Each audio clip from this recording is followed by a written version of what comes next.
สายเหี้ยว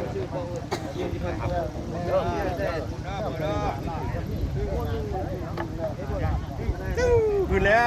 ว สวัสดิ์ผ้าบาทนี่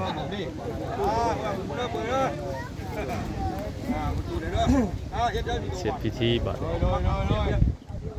เสร็จพิธีแล้วมีแต่เอาเลือดน้อยลงมาใส่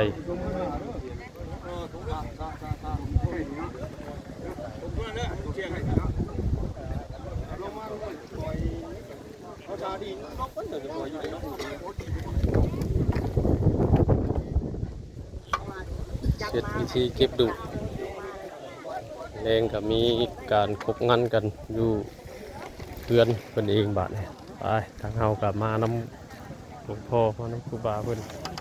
ก็สิได้เมื่อก่อนพวกแก้วพวกเคยมีแต่พวกแก้วพวกเคยเพิ่นได้เฮ็ดบาดนี่ตั้งเพื่อนให้เพิ่นเนาะ